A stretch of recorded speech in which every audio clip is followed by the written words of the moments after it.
All right. Welcome, everybody, to the Jeff and Josh show, the JJ podcast. We have a good one. Let me tell you, like how Conan O'Brien used to say, like, yeah, some nights it'd be like, I don't know. Tonight's a good one. Tonight definitely is a good one.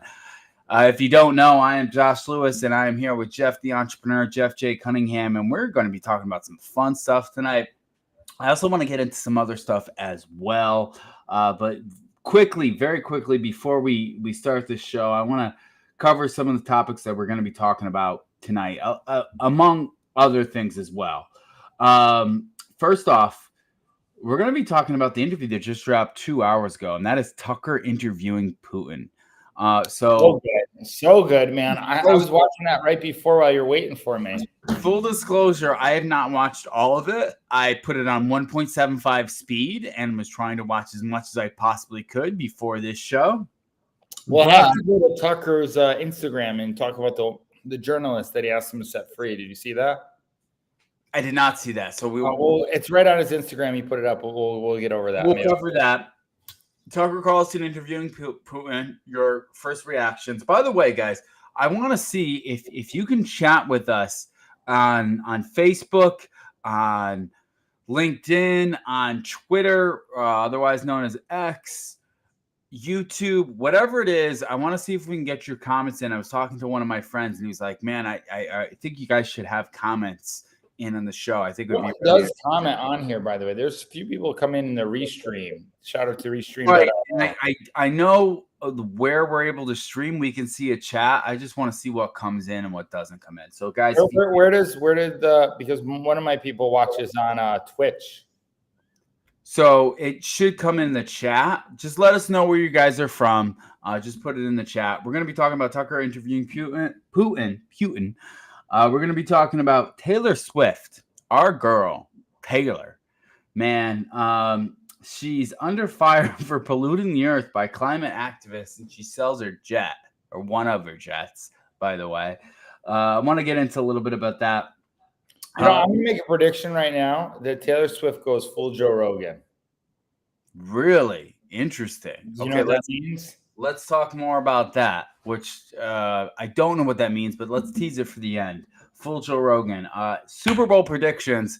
I want you and I to predict the Super Bowl this weekend, a final score and who we think is going to win and anything underlying that.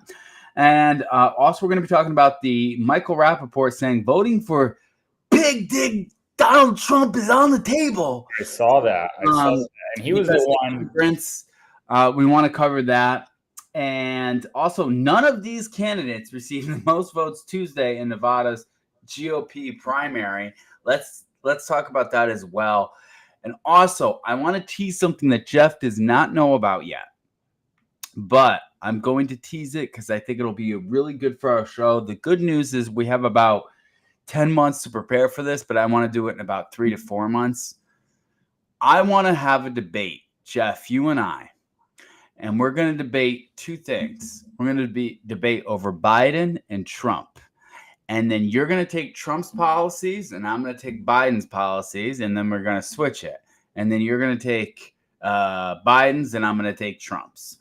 And the reasoning for this is that I saw Killer Mike. By the way, we're going to talk about him. Killer Mike got arrested. He was on Bill Maher's show, and he said, vote policy, not the person. And I know so many people who are blinded, more on this side, blinded by their hatred by Trump, right? I hate Donald Trump. I hate him so much, right? Which I understand, by the way. I fully understand that. I fully understand it too. Any arrogant guy, listen, I want to say this for all the Trump haters out there. I sympathize with you. I'm with you. There's cringe stuff he says, all that. I give it to you. He's arrogant. I personally put it up there. 100%. I am not a fan. Arrogant to the point where it's, to me, I find it funny. Like, he's so arrogant. It's like over. Like, you remember, Josh, when I used to be really arrogant, and like I used to think it was funny. I'd dance around and be like, I'm great all the time. Remember? Oh my God. Right. This is the thing. I think, and this is just me personally believing this. I think that, and I could be wrong about this, but I think people who hate Biden and hate Trump can't separate their personal feelings by looking at the actual data. of what's going on. So that's the reason why I want to force to do that, because I've been trying to, ever since I had this idea, to look at all the good things that Biden has done. And spoiler alert, I can't find many. So if you're a Biden fan, DM me and say, hey, listen, these are the 6 great things that Biden has done. By the way, we should bring Kenji Collin on here. I texted you. He stands outside Capitol Hill.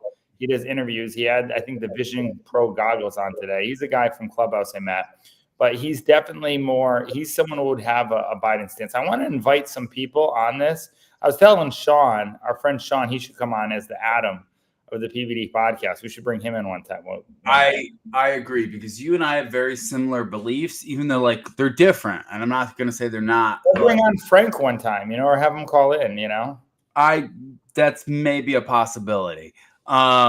So I want to be open. One thing I always want to do is be open to understanding all the time, understand all sides, know what I believe in, but not so closed off and not insult people with just names, right? So easy just to go to name calling. We all do it all the time and everything, but it's the one most unattractive traits by Trump, or even maybe Putin, or some of these bullies, right, who come out and just say stuff that it discounts people. Oh, you're an idiot. Oh, I don't want to hear it, right? It's like a bad ex-girlfriend that I used to have, who used to just be like, oh, don't be stupid. You're an idiot. I don't want to hear it. I don't want to talk about it, and then would walk away. And as soon as I would make sense, Natalia, if you're watching this, 100%, well, I think that's generally how it happens. If you tend to win an argument with a woman, then they're going to find some other way to. They all do that. Dude, by the way, I'm still single. I'm looking for the woman who's not going to do that one day. Because if not, good luck. Sorry. I mean, it's just going to happen. Although I'm very blessed. One that I think is adorable when they do it. Like the last girl I liked. She was adorable, so I could put up with it. Anyway, let's get into the show. Because it's been the past 7.5 minutes. We've been just jabbering like a bunch of fools. The first story I want to start off with is Tucker interviewing Putin. And before we bring anything up, I want your immediate takeaways from what you've seen so far, Jeff. So what so far is your immediate takeaways? Because I know what my immediate takeaways are, but I want to know what your immediate takeaways are. So I'm reading a transcript from it right now. I could share the screen. Tucker, who blew up Nord Stream? Putin. You for sure. I was busy that day. I did not blow up Nord Stream. Thank you, though. You personally may have an alibi, but the CIA has no such alibi. Dude, there's like a lot of great clips out of this, man. This is going to go viral for the next day. Here, can I share my screen? Sure.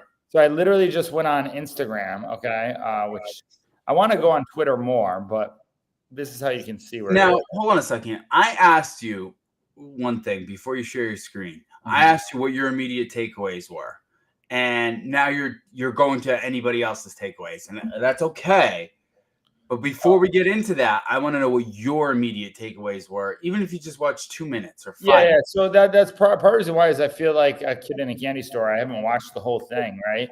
And when they announced this, by the way, Tucker, as a marketing guy, amazing marketing job, amazing promotion, amazing going out there, amazing risking his life, journalism, freedom, the way he marketed, the way best fire turnaround in history now to what he's done some interviews. With that said, I did watch some of it. It's very captivating. The way, I don't know if they have a translator on how they do it and they translate in real time. Part of me can't wait till AI, like they download the whole thing and they put it in Putin's AI voice. And it's like, so like very quick because AI can do that now. They can translate interviews. Remember we saw that with, what's his name at the World Economic Forum? The guy from Venezuela, or not Venezuela. What was the guy's name? And they translated it in AI. Javier Milei, yeah. So I can't wait till they do that with Putin because it is a little, when they translate everything. But I mean, if you put it on 1.5 speed or 1.7 speed. Well, but even in that, the way Tucker holds himself in the interview is extremely like just him not afraid to ask questions. He seemed very confident. And the way Putin talked, man, listen, hate or love the guy, and there's many reasons to hate him. And I know we've made it many reasons to hate him. The guy comes off very sure about his decisions and everything. Like his story, very sure, very confident, right?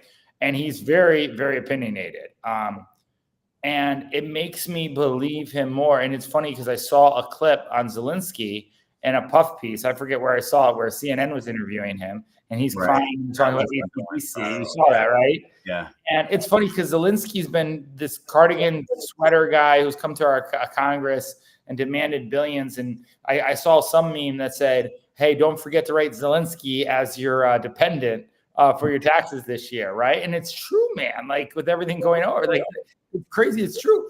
And the new border bill, we want to give 60 billion. I think it's 60 billion, right? Or is it 60 million? I got to look it up. Listen, I've given up my presidential run for right now, like really talking about it. But one thing that Trump said well, and I think this, and even Clinton said this too, and Clinton did a good job on this too, is what's wrong with us getting wrong that America gets along with other world leaders? Like, what's so bad about it, right? And there was one point in it where Clinton, Putin talked about being a part of NATO and how he was isolated out of NATO. And he asked Clinton, hey, do you think we could be considered a part of NATO? And Clinton, to his credit, and Putin said, I don't know if you saw this part, he said, you can call Clinton. I'm sure he's watching this, which also reminds me of Trump too. Like how Putin knows like it's going to get attention and he likes it. Like that's why him and Trump got along. They both are kind of that arrogant dictator type guy. Like I know people hate me saying that, but they have similarities. Yet, and also leaders of their country, how they lead them, you know, is like, we don't know. Like I'll say it did work out when Trump was here 4 years. But dude, when Trump got elected, I was nervous. I thought, man, we might be bombing half the nations. And then we didn't. Who knows? Now I think everybody, including Michael Rappaport, wants Trump back. But Putin was very clear on, he's very clear on what he believes, right? And I don't know, it came up. He's very captivating. He's very entertaining to watch. More so than he has a crazy story. I gotta watch. I think Patrick and David told me there's like a biography on him, right? I gotta watch it. Like he's an intriguing character like that. Not to say he's done everything right at all by any means. I know they've done like they just throw people in prison. They have one of our journalists who's 32 in there. I'll explain that to him. And here's the thing. And this Megyn Kelly said this when she interviewed him before. I think it was Megyn Kelly. She said, he's not a crazy man. Like, he has a heart. And just like Trump, and it sounds so crazy because he'll do crazy stuff, but for him, I believe he's doing it because they're his values and principles, okay? And although they don't meet with the Western ideology, which now our values and principles are shot in America, okay? Like, I don't blame him for, if you look at America with some of the values and principles that we have in California, right? So I wanna say this. That's my take. I appreciate you going into detail about that. So I want to say this. And that was only a little time I watched it. It's a 2-hour interview. There's a couple of things I want to say. So first off, not all our villains that we think are villains are actual villains. And what do I mean by that? We tend to put people in automatic categories, like this Machiavellian style of evil, if we just disagree with their politics. People do it with Trump all the time. People do it with Biden all the time. People do it with Biden so much. Obama, they did it with. Obama's the Antichrist. The reason why you don't think that is because plug in a little bit on what the conservatives are saying, right? And I'm more center right than left. But plug in what the conservatives are saying. They create all this atmosphere of how evil and notorious the Biden, at least administration. We can't really say Biden because we don't even know if he's even inside in there. But this is the point. This is what I think. I think most people are governed by their certain beliefs. And in fact, I would go further in saying the reason why people are so upset is that Biden is evil or Trump is evil is because they're governed by the beliefs that they hold.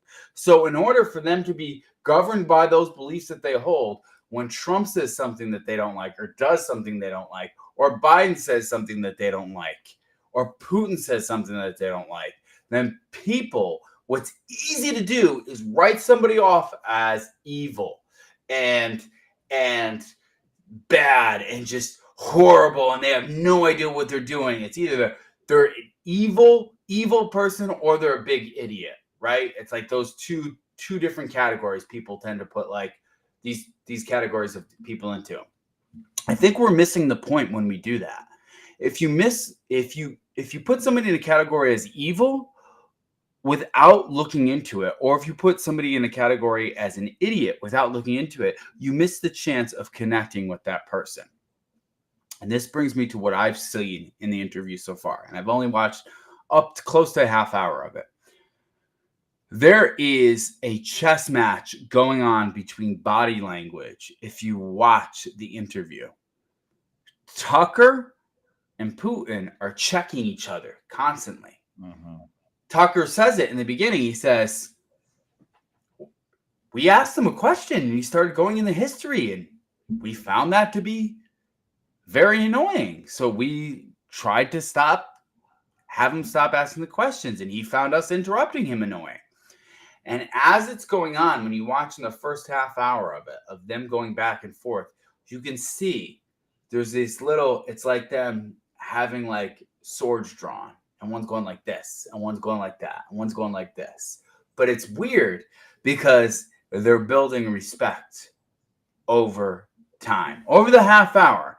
Like when Putin says something, and then Tucker laughs and goes, oh, okay. And then Putin's like, okay, he gets that. All right, cool.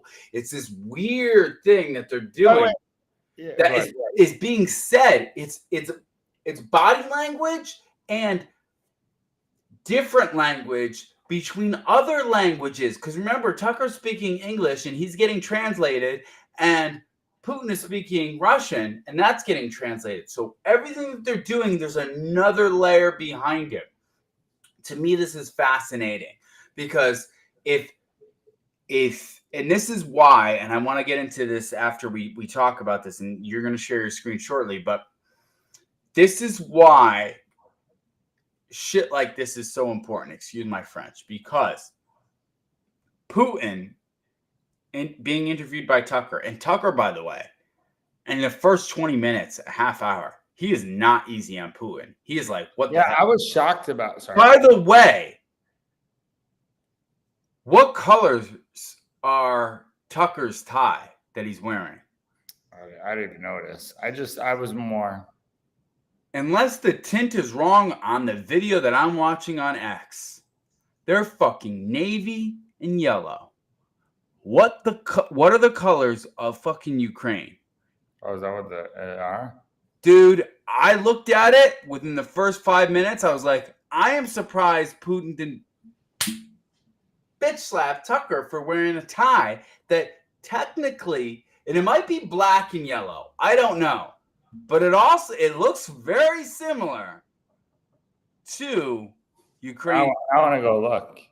So anyway, my initial reaction is there's a lot going on. It's a chess match.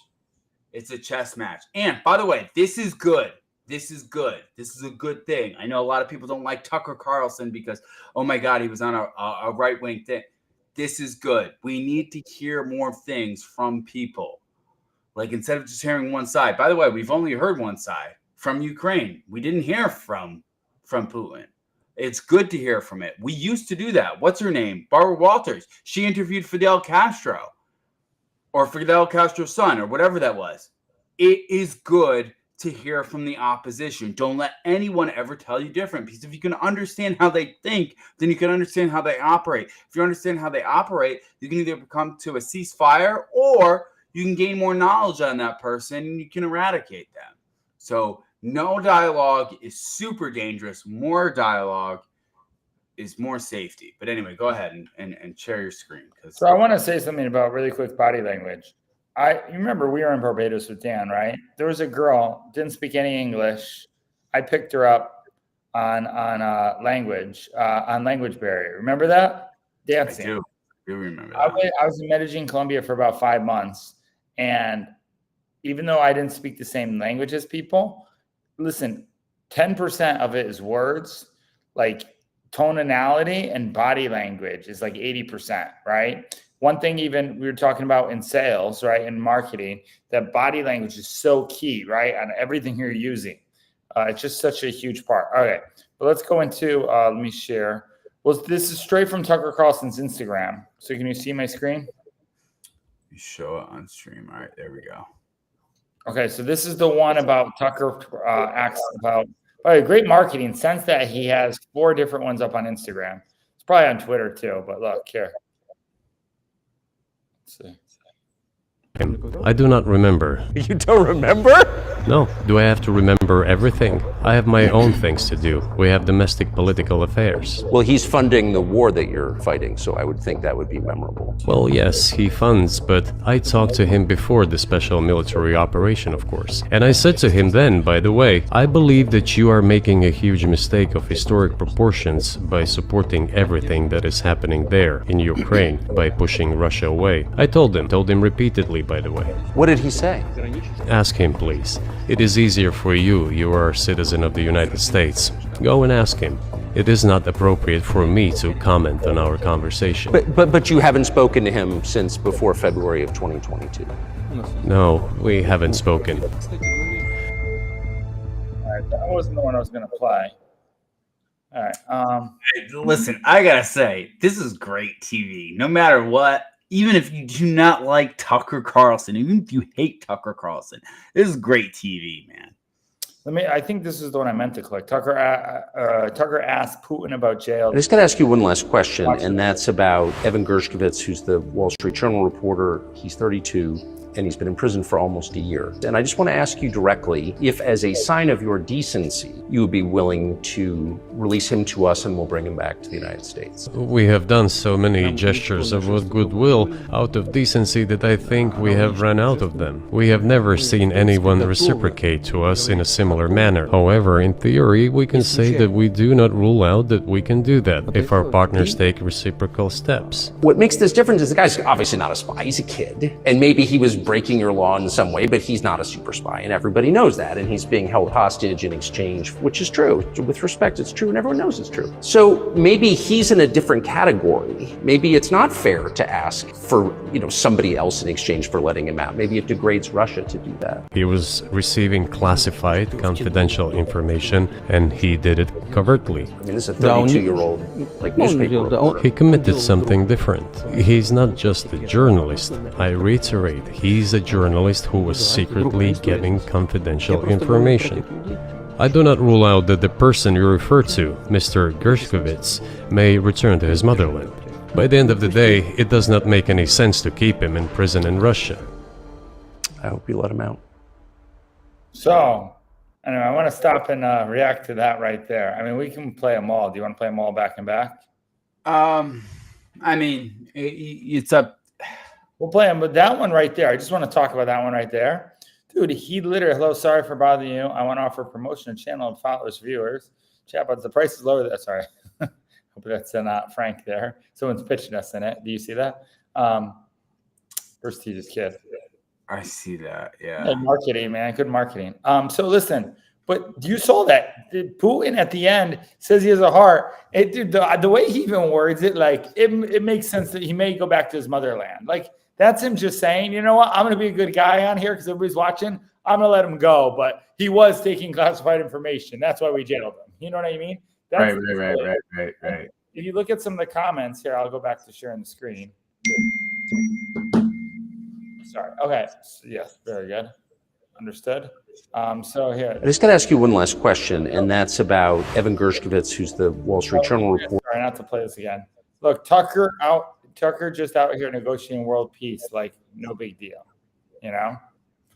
I just think it's interesting. All right, let's watch a few of the other clips. Let me react. I do not blow up. I think this is the one that blew up Nord Stream. You for sure. I was busy that day.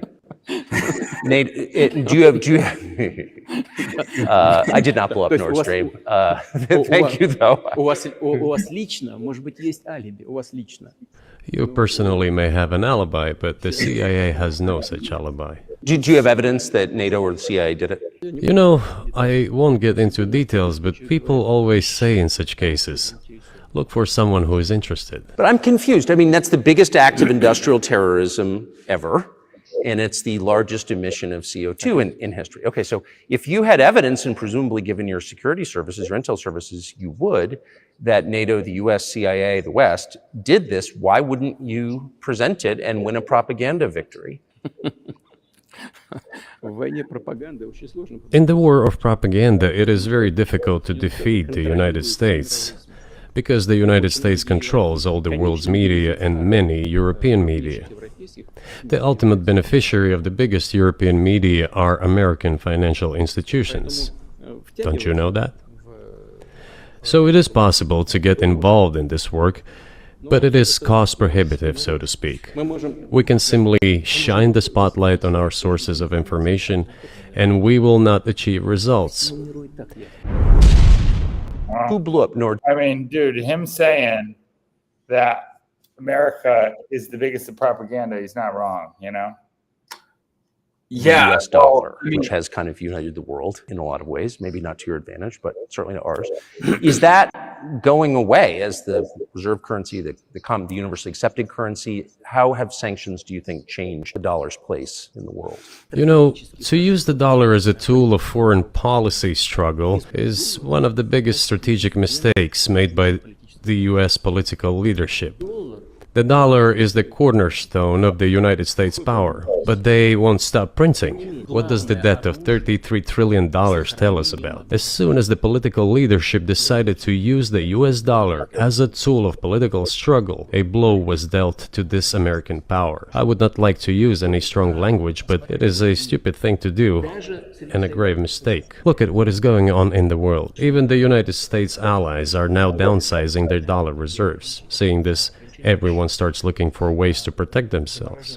But the fact that the United States applies restrictive measures to certain countries, such as placing restrictions on transactions, freezing assets, etc., causes grave concern and sends a signal to the whole world. Do you even realize what is going on or not? Does anyone in the United States realize this? What are you doing? You are cutting yourself off. All experts say this. Ask any intelligent and thinking person in the United States what the dollar means for the US. You're killing it with your own hands. Wow. He's spot on, you know? So this is, you know what's so funny is I think we should react to these. So what I think is funny is what's going to happen within the next few days is some people are going to come out and go, man, this was a great interview. There was a lot said here.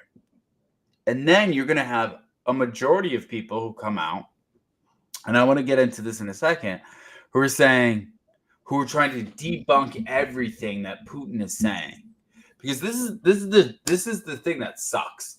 When your enemy, and this is what America views Putin as an enemy, speaks truth to you, you immediately want to say that's not the truth. But if your enemy is saying something that's truthful to you, you should be able to learn from it. But we have gotten so stupid and arrogant as a nation that no matter what happens is we're going to find a way to twist everything to protect our ego. Listen, everybody should read that book. Ego is the Enemy. America should read that book. America should have that book on their fucking nightstands. Excuse my French. But like at this point, it's just we're so driven with ego, and I can already see it. I can already see the Bill Maher's, the crystal balls, the Republicans against Trump, the all these people who are embedded to believe that Putin is an enemy no matter what. And I'm not disagreeing with that. What I'm saying is if a bully speaks truth, we should take a moment to reflect upon that and go, man, there might be some truth in that. That's an opportunity for growth. But most people don't do that. They just dig in their heels and go, no, they're wrong, and I'm going to twist everything so my ego feels better, but the country gets to its fucking knees. And sorry, it just frustrates me when I see man, I just know what's going to happen already. Yeah, I'm reading a comment on one of the posts. It says, "Putin and the Russian people, greetings from Lebanon. We respect you." I listen. And then someone said on that last one, and it's true.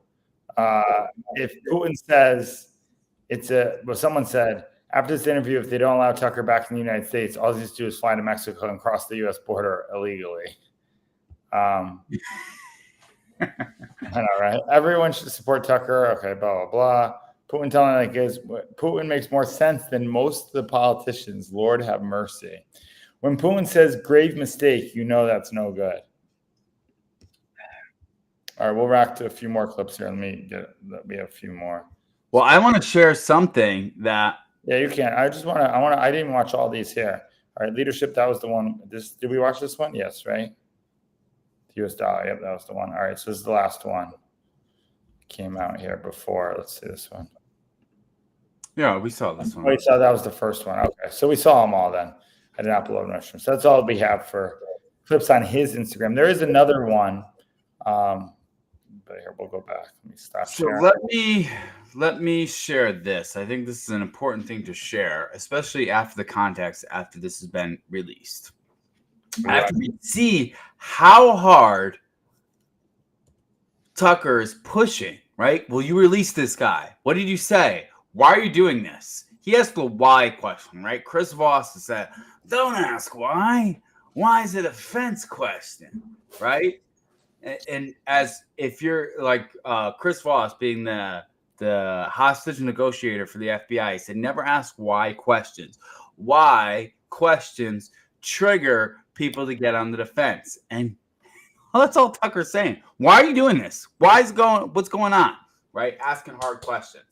So having said that, there's somebody who is well loved so much that when she ran for president in 2016, she almost won. All right, let's take a look at this. Let's watch it. After having been fired from so many outlets, I mean, he's like a puppy dog. You know, he somehow has, after having been fired from so many outlets in the United States, I would not be surprised if he emerges with a contract with an outlet, because he is a useful idiot. He says things that are not true. He parrots Vladimir Putin's pack of lies about Ukraine.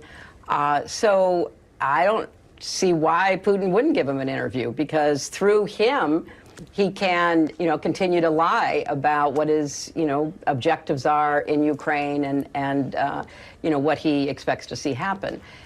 It's really quite sad that not just somebody like Tucker Carlson, who has, as I said, been fired so many times because he seems unable to, correlate his reporting with the truth, but also because it's a sign that there are people in this country right now who are like a fifth column for Vladimir Putin. And why? I don't know. I mean, why are certain Republicans throwing their lot in? Why are, other Americans basically believing Putin? Why did Trump believe Putin more than our 11 intelligence agencies? I don't know. Do you have a working theory? I do have a working theory. Because Putin made more sense in that little interview than anybody else. Hold on a second. I have a question. This is an important question. Hillary Clinton. How many beers?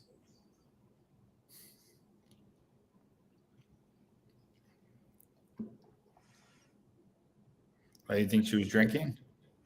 No, I mean, how many beers would it take?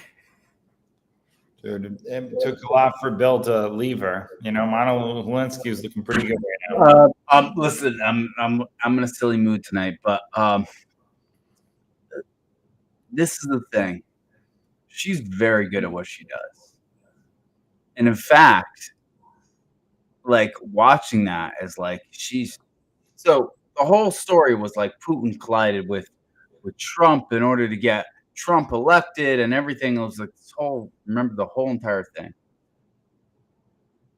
And now she still just keeps on speaking that story. And the crazy thing to me is that's why the reporter's like, you have these theories. She's like, oh, yeah. the crazy thing is this: is so many people are critical to Trump for all the crazy things that he has said, and there's crazy things that Trump has said. But Hillary, dude, she is saying still being like, yeah, well, the whole reason why Trump was doing this was because what she was inferring there. And now that we watched the interview, I mean, if somebody's a puppet, I don't know why they would ask hard questions. Now, I haven't watched the whole interview, so I don't know. I can't comment on it. But it seems to me that nobody wants Tucker to have this communication with Putin. And when people are saying, don't look behind the curtain, don't look behind the curtain, don't look behind the curtain, it begs to ask the question, what the fuck's behind the curtain? And the crazy thing is, I think now more than ever, I think society is starting to see different things happen. And I think that's why, and I'm going to share one thing before I get into it. This is the reasoning why, whether you like it or not, this is the reasoning why Trump got elected. And to me, again, it's not, listen, I get it. I believe he got elected twice, actually. I don't believe he lost the second time. I really, gut feeling, I don't believe that. So and I believe Hillary won the popular vote the first time, and he won the electoral vote, This part, this right here. Now, this is pro-Trump, so whatever.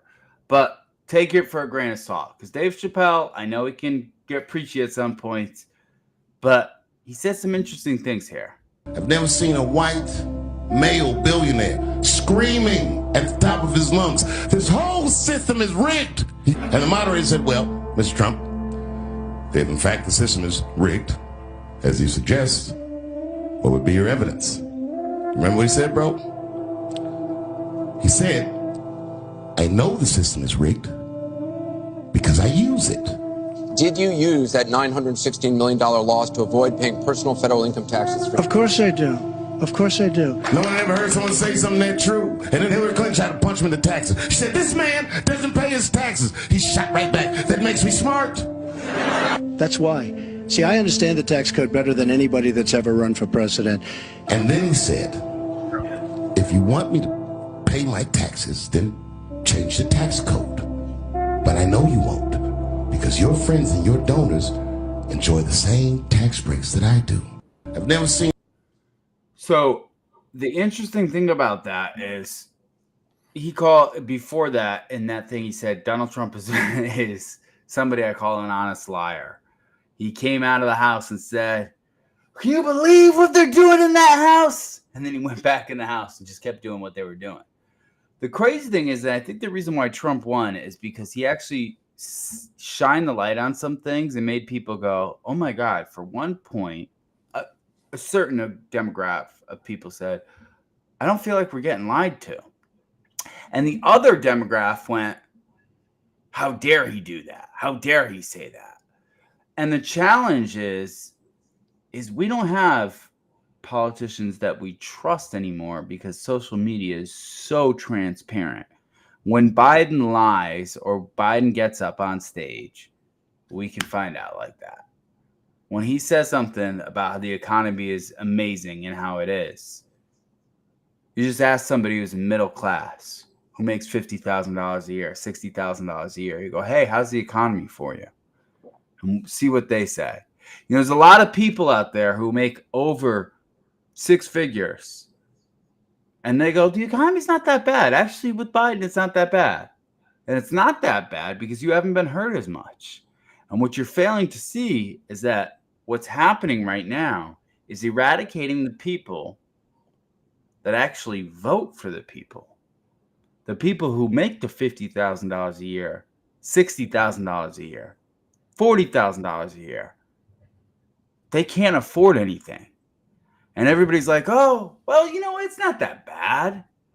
And they can't afford things right now. I know this because I talk to these people. And these people say, I can't afford shit. and they're upset and they're frustrated. And then Biden comes out and says, we're doing great. We're doing great. And there's a majority of people who go, yeah, seems like we're doing great. But the people who are making the $30,000, $40,000, $50,000 a year, they're getting squashed and nobody cares. And the crazy thing is the reason why Trump won is because he was saying shit that the people who made $30,000, $40,000, $50,000 a year went, fuck it, I like that guy. And I think we're going to see a repeat of that. Whether people who vote for Biden or Trump like it or not, that's what I think we're going to see. I don't think listen, I hope Biden gets to run. I hope they run him because then Trump would win at this point here. I'll make it, out of the thing. Definitely, unlike PBD on Bill Maher, I'll say, man, I voted for Trump twice. I'll vote for him again with everything else going forward. I liked Vivek when Vivek went against Trump, but Trump, with that said, and I understand why people don't vote for him. I understand bad choices and all that stuff too. Like I do understand on the same time. That's why I said I want to run, right? Because I don't even trust Trump enough to really screw it up. You want to write yourself in. Yeah, I would agree. 4 years, it's just, well, Sean would always write me in anyway. But long story short, Trump, they just tweeted out that they're getting ready to not run Biden. That just got tweeted out on here. Where? On Twitter. I came up on my feed. The Democrat Party is preparing the American people for Joe Biden to announce he will not run 24. It's all set up. They want him out. I'll take all corners for $100 each. So hold on a second. This is one thing that I want to say before we get into the next story, which is Taylor Swift. Speaking of Taylor Swift, I want to get into this. I think it's important we talk about this. For the longest time, especially during COVID, and I'm going to say some things that YouTube might not like, is we were lied to about the vaccines. Not saying all vaccines are bad, but the vaccines we're obviously lied to, right? Safe and effective. Anybody with a logical brain can't say, hey, this thing that was just rushed out, you cannot claim that it's safe and effective, right? After all, Operation Warp Speed vaccine. Right. So it was Trump's Operation Warp Speed, but it did not get released unless it was underneath the Biden administration. But remember, everybody said, I wouldn't trust it underneath Trump's administration. But as soon as it came out, they're like, now that's underneath Biden, we're cool with that.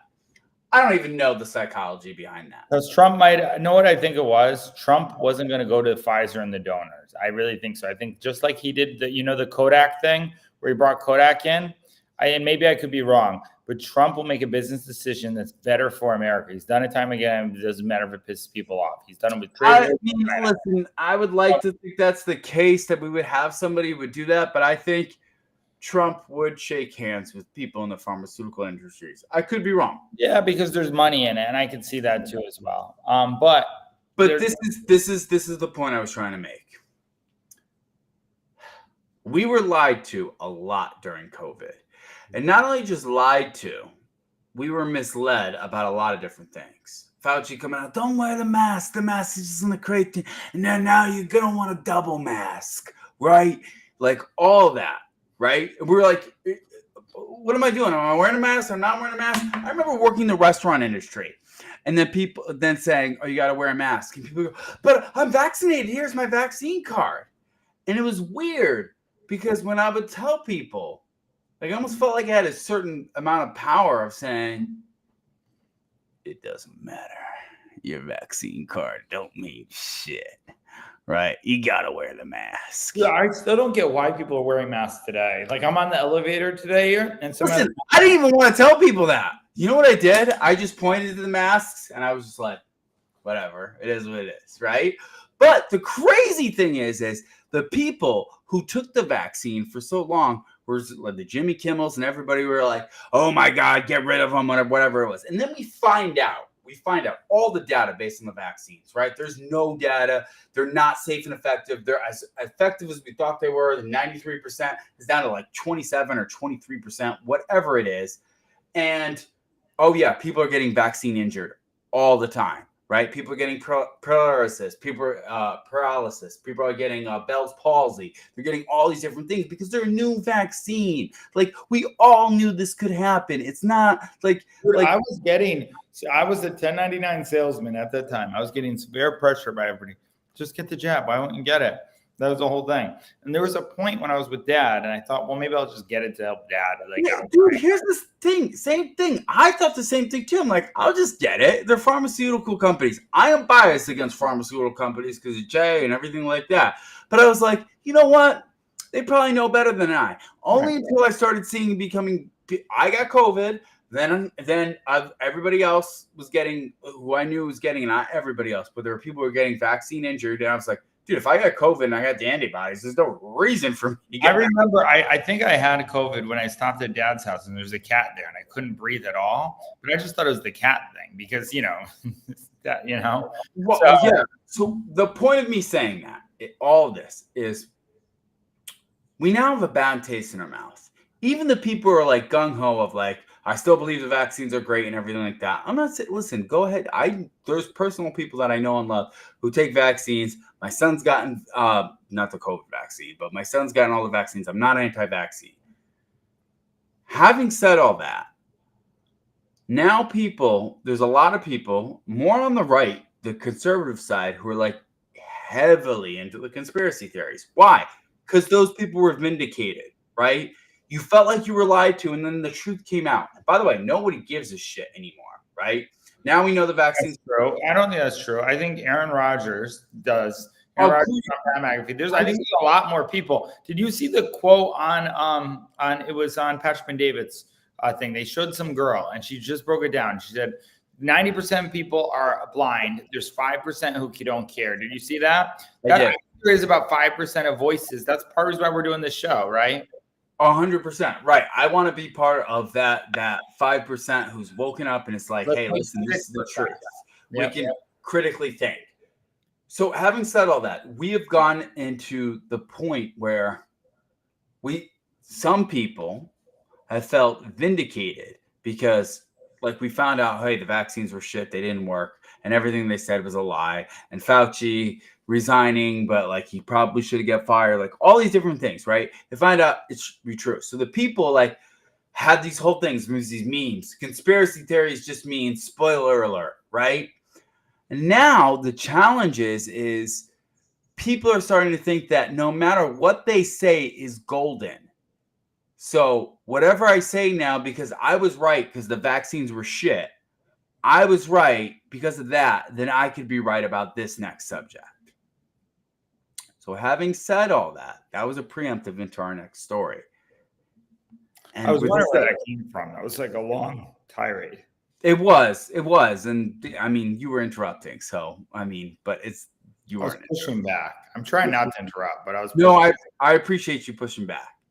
But that's the reason why I'm bringing this up is there are so many conspiracy theories about Taylor Swift.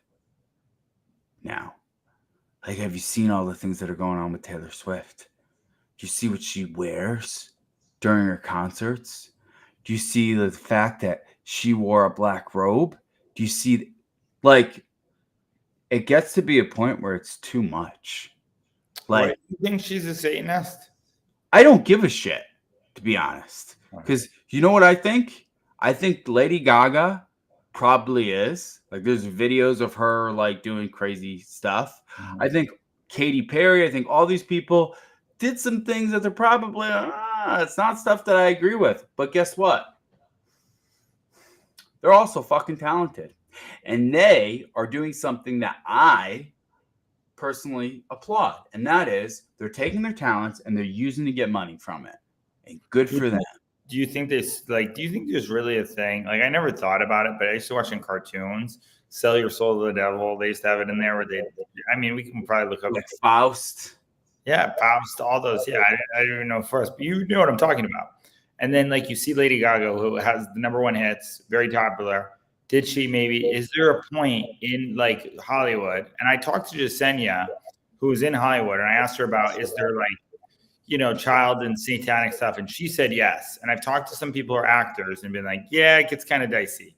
Like, yeah, there's party. Like, dude, talk to Alex Jones. I mean, I know, but Alex Jones talked about how he hung out on parties and there's weird stuff that goes on. So like when there's weird stuff that goes on, if there's a God, if I believe in the God and there's a devil, then maybe people do sell their soul for the devil for hits. You know, I mean, it's not out of the question. You know, this is something that's been argued for years and centuries, and I went to the wrong screen.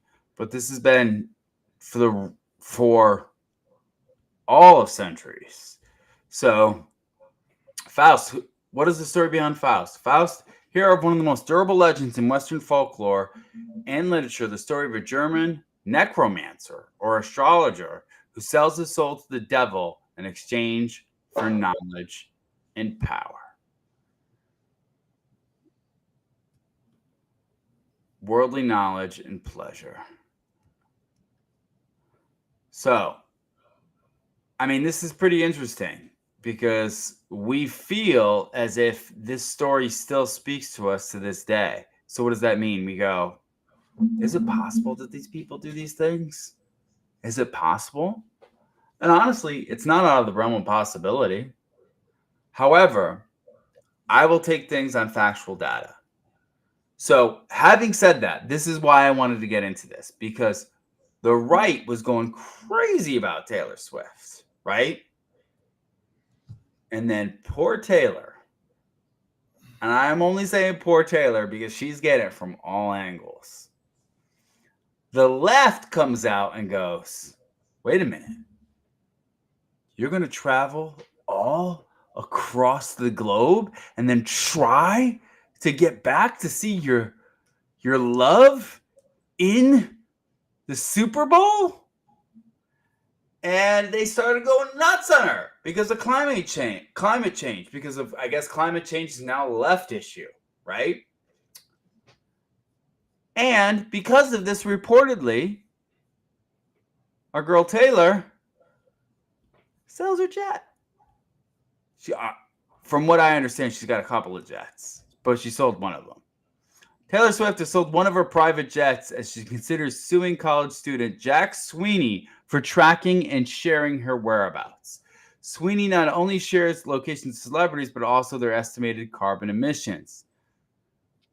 Swift, it's now over here for some reason. Let's see if I can make this bigger. Yeah, here we go. Swift is now selling her 40 million Falcon 900 LX, but is keeping her 54 million Falcon 7X. The Falcon 7X has been Swift's primary mode of transportation for her Eras tour. It is currently unknown if Swift is downsizing and getting ready to purchase a new plane. There is no connection at the moment between Swift selling her jet and the legal threats against Sweeney. Swift was crowned with being the biggest celebrity polluter in 2022. Her team claims that was partly due to her loaning out her plane. Swift's plane trips have allegedly produced 138 tons of CO2 emission. When she traveled from Sao Paulo, Brazil to Kansas City, for example, she reportedly used 4,151 gallons of fuel, which is estimated $23,000 in fuel. This person says that's awesome. Right, and this is her okay? That's her mom. I got it. Oh no! No! First world problem. No, you're on your forehead. Yeah, well, I don't know. Either that or the lap. I don't know. This is a Rihanna shirt. Oh, God, it's all warming. Want a bite? What is the matter? She did a better job of bracing herself for taking off than we did. There's people who hate Taylor Swift to a point, like just Sunny being one of them. Oh my God, I hate it. I understand. I like Taylor. Like, I actually feel Can I just say something really quick before you get into what you're going to say? Taylor, good for you. Buy 3 more jets. You deserve it. You have added so much entertainment to the world that people are called Swifties because of you. And you're reaping the benefits of it. You have no fault from me. I don't give a shit whether you have done whatever the right is saying or whatever the left is saying. You've worked hard. You release albums like crazy lately. All this music is coming out. I haven't listened to a Taylor Swift album since like probably Speak Now or whatever it is. But good for you, Taylor. Like, seriously, continue buying jets. do what you should do. Why? Because we're all going to die one day. And if you are working hard for something in life, and then you're told to and you become really successful, and you're told you can't be that successful by other people, then what's the point of working hard? You should be rewarded for entertaining the hell out of people. By the way, I've heard the Eras tour is amazing. And everybody loved it. And it was 3 hours or 2.5 hours of a show every single night. Good for her. I have no qualms against her. Good for her. She should be buying 3 more jets. I don't care. That's all I got to say. Yeah, listen, I remember Taylor Swift when she started out. I was at the Rascal Flatts concert. She opened up for it, and it was Teardrops on My Guitar. And I remember playing, and nobody really knew who she was. I mean, they knew who she was. She was kind of like getting known in the country space. But I remember being there, and I was making fun of the song because it wasn't like my favorite song, right? I was like, Teardrops on My Guitar, some girl crying about whatever, right? Dude, out of Elvis Presley, who they made a whole movie about Elvis, out of Michael Jackson, which they made a whole thing, and now Taylor Swift. Like, you put her in that category. Out of all of them, out of Elvis, I mean, it's maybe the Beatles. She's my favorite out of it. I feel like she comes from a country girl to all of a sudden the most world famous by working hard. She has a lot of songs that anybody can relate with. Lyrical genius. Hopefully, she hasn't sold her soul to the devil. You know, I think the right's all stupid to attack like the fact that Travis Kelce's a Pfizer thing, and that if the Chiefs win, you see this, then the Biden will win. And she came out. I'm kind of surprised actually with her and her history, because most country people are mostly conservative, that she did support Biden and kind of went over that thing. If that is the case, like, it almost feels wrong, like Photoshop. And this is what I was going to say, what she does a full Joe Rogan. So Joe Rogan, and this is what I was going to say on this. He was very much, if you go and you ask my dad and everything, he was very much at the point where he did not, didn't like Trump, was all about RFK, or not RFK, what's his name? Bernie Sanders, very much libertarian, very much that. And as soon as he decided not to take the vaccine because of all the same reasons we talked about, he felt the whole thing of them trying to cancel him, them trying to, and it turned him, and same thing him, even Bill Maher, it scared a little, right? Even though he's still out to lunch a little bit on a lot of issues. But Joe Rogan now, he's considering having, I believe he'll have Trump on his show. I do believe that at one point. I think it's building up that way. Like, because I believe Tucker having Putin, everybody's now just in the media, everybody's going to want to one-up everything. And now that Joe Rogan, we didn't even talk about it, got the biggest deal, and now he can be streamed on everywhere else. I commented and said, hey, are you going to be on X? Right? But because of that, I believe Taylor Swift at heart, as crazy as the right is on her, right?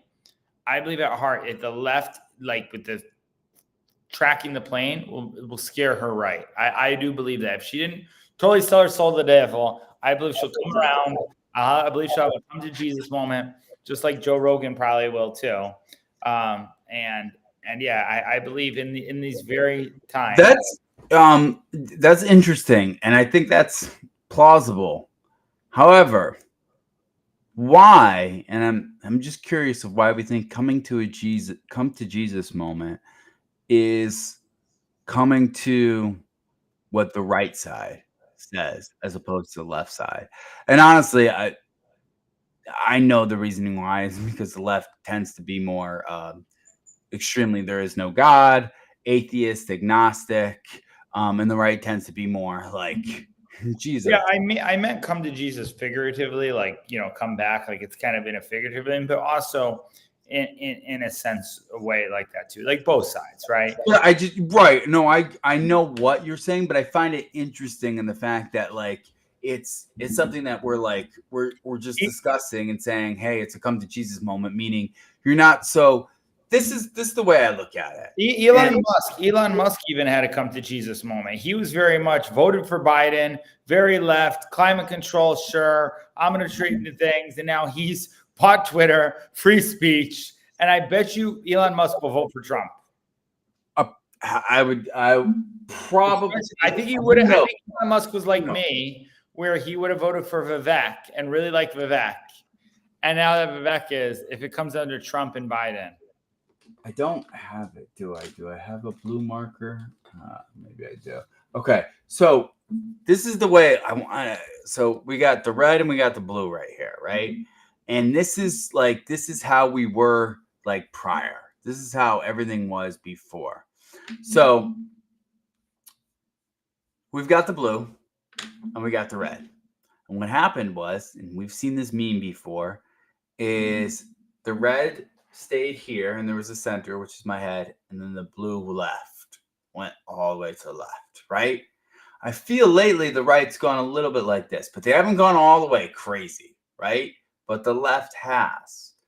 And the only reason that we have the data of this is because the left, for some reason, believes that if your kid is 8 years old and he thinks he's a girl, then you should chop his dick off. And that's insane. You went to crazy town. And there's no reason to go to crazy town. There's no reason. There's no reason to go to crazy town. Just stay here and fight your beliefs and let's have a whole different thing. And the people, the red, they're starting to get a little bit crazy, but I don't think they're going to be chopping kids' dicks off anytime soon. And that's the problem. I think that's the challenge right now when it comes to the right and the left is the left has gone so much towards crazy town. So much. And I want to get into Michael Rappaport, but this is what I mean by so much by crazy town. I want to share this really quick. I don't know if you've seen this, Jeff, but this is insanity to me. This video is one of the craziest things I've seen in a long time. So I'm sure you've seen this. Yeah. There's a lot of crazy stuff I've seen. I've seen a lot. I wish you've been in an Apple store, right? Oh wait, we got a comment. I wanted to say it. Okay, so you've been in an Apple store, right? I wish they would leave her alone. Go Taylor. I want to acknowledge the comments. That's all I'm saying. Yes. She says, "I wish they would leave her alone." Go Taylor. Hey, I'm with you. All right, been in an Apple store. Go ahead, continue. So you've been in an Apple store before, correct? So there's thousands of dollars, hundreds of thousands of dollars of equipment, right? So this is nuts to me. This video is nuts to me. This to me is epitome of the insanity of just letting people do whatever they want. I was going to go into some different tirade. I'll share the video. The video is going to be the most important thing. Okay.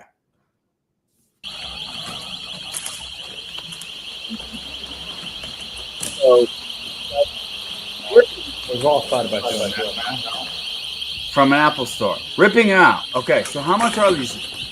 1,000, 2,000, 3,000, 4,000, 5,000, 6,000, 7,000. If they're 1,000 each, right?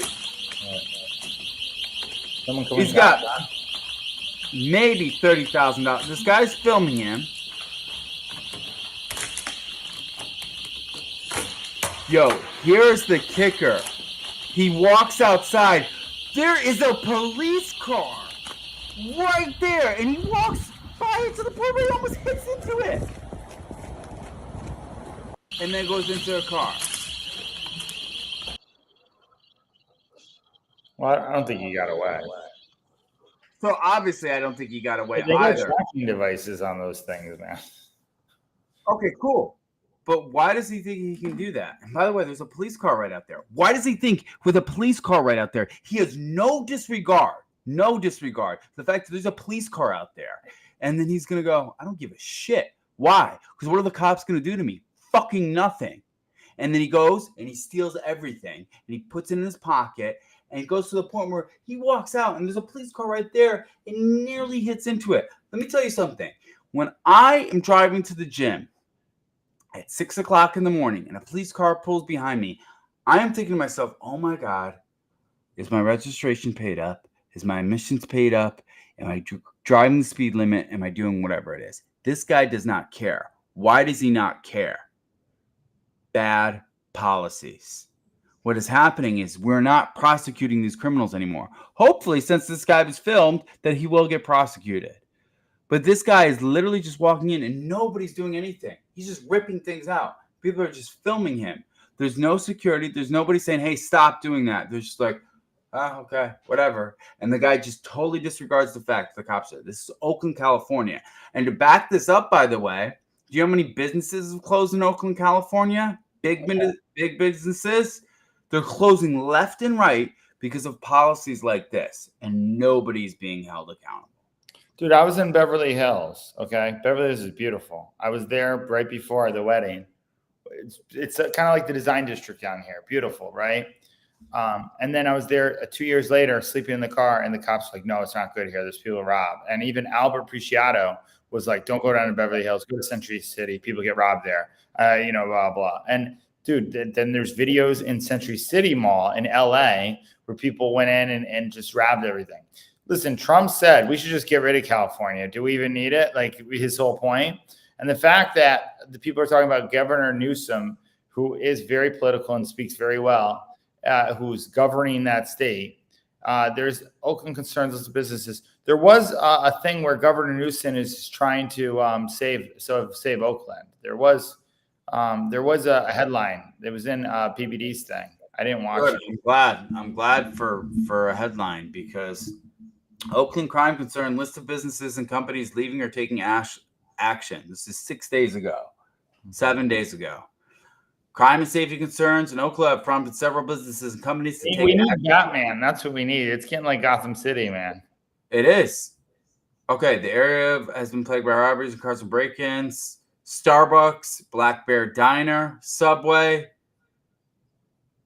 Dude, imagine if I was a franchise owner of Kokomo J's and Chrysler warns employees of Oakland crime concerns. Blue Shield offers rideshare for employees to address safety concerns. In-N-Out Burger closing Oakland location over their safety concerns. Raising Cane's shuts down dining room due to Oakland security concerns. Dude, this is Gotham. Like the fact. Okay, listen. Okay, maybe Newsom is addressing this, right? But all these businesses have closed. My God, this is insanity. Like the fact that we're actually doing these things and like if one business shut down, okay. But now 2, 3, 4, 5, 6. This is why I'm saying is like the policies to the left have gone so far that when you do this, I'm going to give a quick example. We got a comment from somebody, and I appreciate the comment. It says, new subscriber, I follow you on TikTok and now here. Great work. Thank you, Muka 2020. Appreciate you. Appreciate you more than you know. Thank you so much. So when you have bad policies, it's akin to me telling my son or telling a child they can do whatever they want, and there's going to be no accountability. That's what's happening right now. If I tell my son, like, if I don't discipline him, he can throw his food, he can throw his drink, he can do whatever he wants. Cool. We expect that of a child. Now these are adults. These are citizens. These are civilized citizens. And now we have to go, oh my God. It's not just one business. The impact of this is insanity to me because you look at a business. To make a decision to close a business is meaning you have to look at the profit and loss statement and say, okay, we are making this amount of money, but the risk is so great, we're not going to take that. Or we're losing so much money, we're not going to take that risk. It's insanity to me. And now what are we having? We're having this. It's happening going on. You're sharing your screen right now. So let's share the screen. Let's see what you got. Oakland just got 120 CHP officers to help tackle crime. Here's what we know. Governor Newsom has deployed 120 California Highway Patrol officers to Oakland East Bay to assist with local police with rising crime. Okay, cool. So that's great. But if the cops that were in, and I shouldn't say but, and if the cops that were in position to do what they're supposed to do in the first place, do you think that guy would have left that Apple store and been like, Yeah, here's the thing. There's crime that happens here in Miami too. I'm going to push back on this and say that, listen, criminals are going to be criminals. They're gonna do stuff. They're stupid criminals. I remember Jay Leno used to. Let me close out of this. Let me stop sharing. Jay Leno used to talk about stupid criminals, right? They go and rob something right near a cop, right? And then they get caught later on down the road, right? Oh, thank you. Couldn't figure out how to do that. So I do think there'll be dumb criminals that will do stuff like that. I think that'll always be a thing. They're desperate, needy. They're not thinking because they've grown up in a part where they haven't had a father or somebody in the house, whatever the deal is, they don't have regards for the law anyway. But I do agree that a lot of the different terms that came up, a lot of different terms that came up that they basically, catch and release, all this stuff that, people don't get held in. Here, I got to stop sharing my screen. I'm getting. Let me do this. I took it down, but yeah, you got it. Yeah, it was. But yeah, that's my point. It's like that people yes, there's been more lenient laws, so they don't fear the law. They know they might not get prosecuted at the full thing, especially in California, the way it's done.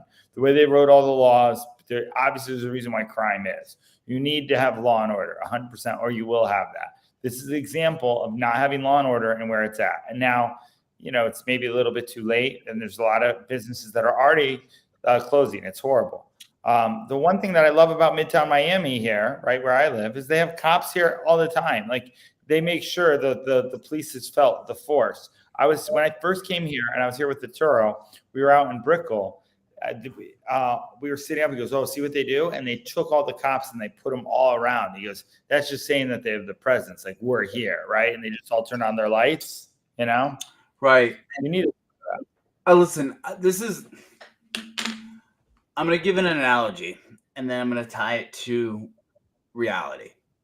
If you've ever gone out on a nice day to a nice park, and you're like, man, it's really nice, but all of a sudden there's a bunch of bugs flying around, and you're like, man, these bugs are flying around. I'll let them go. But they keep dive bombing at your head. Always, always, always dive bombing at your head. To the point where you're like, this is so uncomfortable. Man, you know what? Let's find another place, and let's get out of here. And you leave.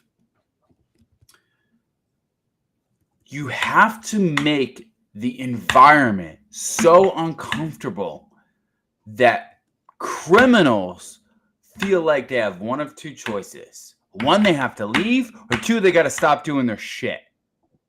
If somebody feels comfortable, it means they're not being held accountable. I know this very, very true, because when I was a manager, I would have to hold people accountable. And if I held them accountable every once in a while, there wouldn't be a change. But you need to hold people accountable, especially the bad people accountable. And they go like, you know what? This is really uncomfortable. I don't want to be here anymore because I want to get away with doing whatever the hell I want to do. And you're not making me do that. Fine, I'll leave. And that's what you need to do. And right now, what's happening, as we know what's happening, is the businesses who are good are doing, I am uncomfortable. I can't be here anymore. I'm going to leave. And that's what people are doing in California. I'm uncomfortable. I want to leave. And the challenge with that is that's how you ruin a great place. And that's how the inmates run the asylum. It takes a couple of people who are very confident and filled with courage and consistent in the accountability to get rid of all of that, to make criminals the people who feel like, man, I can get away with whatever I want, to feel like, you know what, I can't do this anymore. Either I stop doing it or I leave.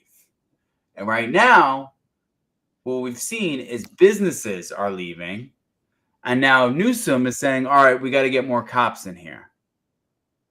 Great job by Newsom, getting more cops in there.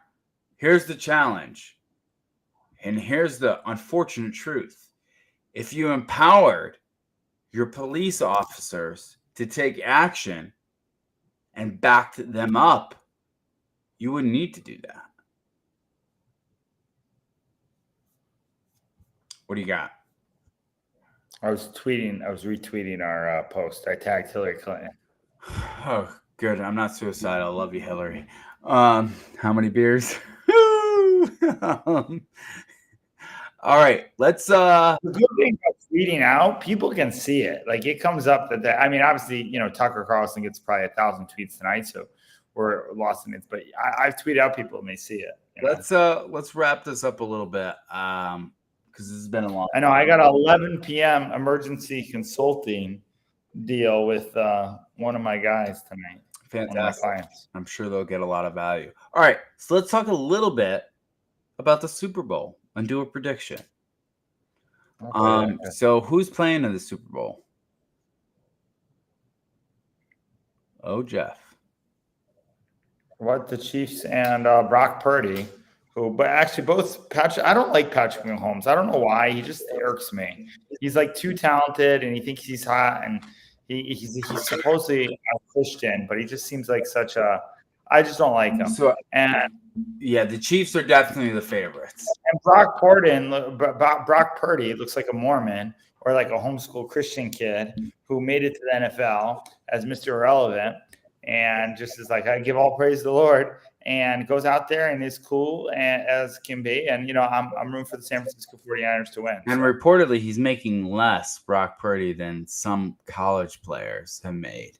Now being he was drafted. He was drafted that was a bad draft class, and he was drafted all the way at the end. I mean, and I'm saying that Brock Purdy is more similar to Tom Brady because he was overlooked just how Tom Brady was overlooked. Dude, Brock Purdy, he got hurt last year or in the finals, and they had to bring in somebody else. They didn't even have another quarterback, and that's why San Fran wasn't in the Super Bowl last year.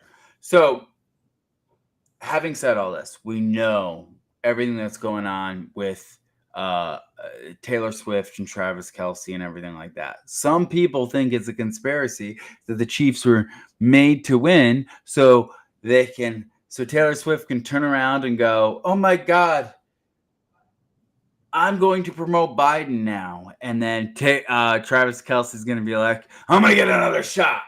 Right. So that's what people think right now. This is why. Yeah, which I think is a little ridiculous. I agree. I think that's. You have Patrick Mahomes. Listen, I like Brock Purdy a lot. I hope he beats Brady and is better than Brady, and we see. I really do. It's just like it'll be a cool story of a kid from all the way. Patrick Mahomes or Brock Purdy? Brock Purdy. How many Super Bowls did Brady win? 6 or 7? Either or. Well, anyway, I hope Brock Purdy gets 7. However, the person was what? I think he did 7.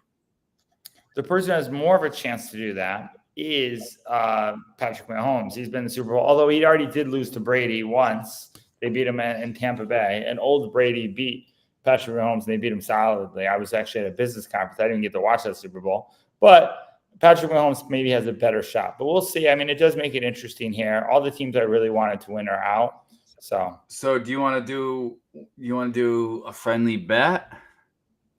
Sure. What do you want to bet? I don't know. Let's bet with better Jake Paul. By the way, a few of Jake Paul's guys. Well, shout out to one of the guys I go to the gym with. He just earned a job at the Better Studio, which is like 10 minutes from here. They're in a nice warehouse. He's going to be doing the UI UX design over there. Shout out to one of the people who live out here. So, let's do. Dude, you want to get like Steve will do it and get like someone like if we're gonna do a bet, should we get like a betting promotion place? Like Dustin Poirier does. We just do a friendly bet. So yeah, but I'm talking marketing. Those are easy sponsors to get. Cool. All right. So yeah, we could definitely do that. Super Bowl 58, Chiefs 49ers, odds and lines. So the spread 49ers -2, money line 49ers. So 49ers are the favorite right now? And Chiefs are the underdog? Is that true? Yeah, I guess so. Under is 47.5. Who is favorite? San Francisco is a 2-point favorite in the latest 49 versus Chiefs odds per sports line. Consensus in the over-under for total points scored is 47.5.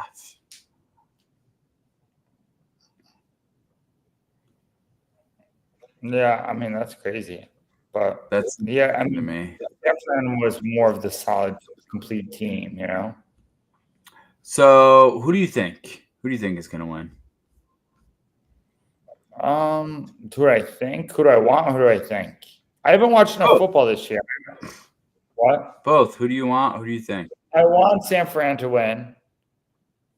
I think they have a good chance to win. I really do think I do think they are the better team. I can see why they're the favorite. Dude, I haven't watched any football all year. I watched a little bit of the Peacock game with Kansas City against the Dolphins. That was like the only game I watched because I got it Peacock for free. And I watched the last 2 minutes there, laying down. When people got 26, 25, 35. So get to the point. Who do you think? Who's going to win? Who's going to win, and who do you want to win? I want San Fran to win. I'm scared to say that because I hate picking the team I want to win, even though I do think San Francisco has a good chance to win. I don't know. I could just see Chiefs now have supposedly gotten all the calls like the Patriots did all the year. I don't know. I just see this I cleared my feed from Instagram models because I'm planning on getting married in the next few years. And all I get watched is soccer, football. I'm serious. I'll show you my feed. It's insane. And Trump, Biden stuff, right? That's really it. I mean, they'll put like a girl in there eventually, but it's not like all crazy, you know? So because of that, I believe the Chiefs will probably get a call and they'll win by like a field goal. So you're saying the Chiefs are going to win, but you want the 49ers? Yes. Got it. And can you give me a final score?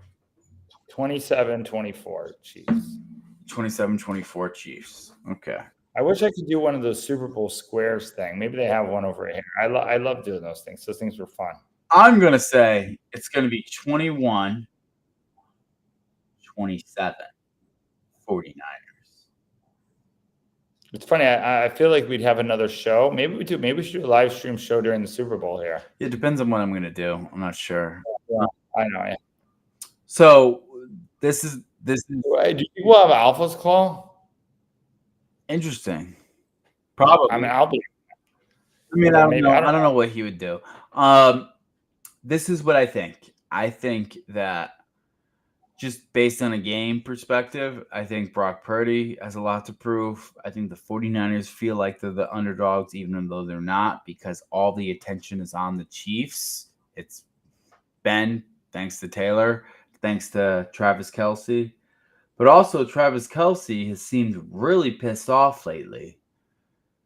And he's been doing really good. And to me, like, respect. You know, like as soon as you started dating Taylor Swift, like he wasn't catching anything, he wasn't scoring any touchdowns, and it was this whole thing. And you know, they were talking about on the PBD podcast today, like, what do you think the defense is saying to Travis Kelce every single time he gets up, right? And they hit him on the line, right? What do you think they're saying, right? They're calling him Mr. Swift, you know, that's what Vinny was saying. Some people are saying Mr. Five. We fully hear the mic'd up version of it. Yeah, he's usually a tough guy. You don't hear the mean things that they're saying when a guy's right next to him and he says something fucking crazy in his ear, right? You don't hear that stuff. So having said that, I don't think, by the way, by me playing football, okay, it does happen. It doesn't happen so much. There's a huge respect on certain stuff. And if people do, and I'm sure they'll say stuff to like mess around, but on football, it's almost like sports, like, or like UFC, how they beat each other up. And there's certain people will go Khabib Connor, where they'll go like too far and it's we hate each other. And there's teams that do that, the bad blood. By the way, this has been sports all the time. Detroit Pistons versus whoever it was, the Bulls, right? Times Steelers, Ravens, right? It's happened. But it doesn't happen, and there's rivals. I was a part of a team with the Panthers, and it was just bad blood the whole way. Everybody just hate each other's guts. I don't know if you have that with this. You know what I mean? So I would say normally you don't, but just with the attention that it's strong, I think the odds of it increasing are ever more. Having said all that, Kelce seems pretty pissed off and pretty motivated. He came out and defended himself, throwing Justin Tucker's tees and footballs on his podcast with his brother and said, yeah, you guys don't know what Justin Tucker was saying before all that. And he was being a punk, and you guys just caught the last end of it. So he's defending himself and double downing. So having said that, I think your score is more realistic, 27-24 Chiefs. I think the 49ers could pull out an upset, but if the conspiracy theorists are right, and the Chiefs are going to win 27-24, Taylor Swift's going to come out, endorse Biden. Kelsey's going to look in the microphone and say, I'm getting my 8th booster. That won't happen. I doubt either of those things would happen. I think Travis Kelce, as hot-headed as he is, I think he's upset that he got the vaccine, just like every single person who got up here doesn't want to admit it is. I think he is, even though he took a lot of money. At least he got paid. Even if they are, even if anybody is, people aren't going to admit that. They're going to dig their heels into it. No, there's people who've admitted many times. I agree. There are people who have admitted, but there's also people whose egos are so big that they're just going to hold, hey, nothing happened to me. Nothing happened to anybody I know. Fuck you for not taking the vaccine. You're killing Granny. You know, and they're going to stick into them. I really think that's a minority. And maybe it's just my feed of what I've seen. I've seen more people be like, man, I wish I didn't take it and everything like that. And I believe Travis Kelce, if we got him on the show, I believe he would be like, yeah, no, I wish I didn't take it. Like, maybe he can't say that because of Pfizer, but I do. I disagree. I don't think they paid him $20 million. He's not saying that. I don't now something like that. I feel like I can kind of sense. Listen, I'm not. Don't say I sound like dad. I'm saying I'll tweet about it. This is facts. This is factual stuff that's going on. Human beings tend to, once they put something highly in the category of putting their ego on the line, they're not going to go against that, especially being on a stage. There's very few people who come out on a stage that is that big and say, I was wrong. Oh, and they paid me $20 million. I was wrong. Logically, that shit doesn't happen. I agree with you. There's a lot of people out there who are like, dude, I'm pissed off I took the vaccine. I don't believe in this shit anymore. But the pharmaceutical companies, the political companies, they're very good at taking somebody who is easily influenced, pumping money into them and saying, you're on a big stage here, you can influence the people. And I'm not saying this is a whole conspiracy theory. It's how marketing works. And I think it's just, I think people would just be willing to say, like, hey, you know what?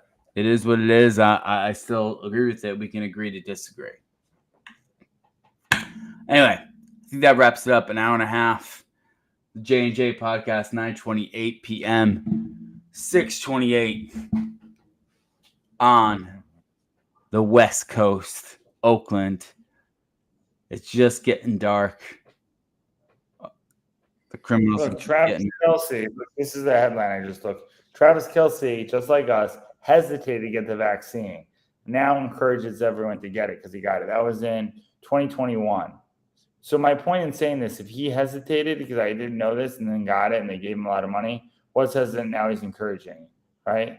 So my point is, I was hesitant. If I did wind up getting it, I would walk it back. I know maybe he can't because he's on there. I believe everybody's ego can get better. I don't believe his ego. I think that is part of the 90%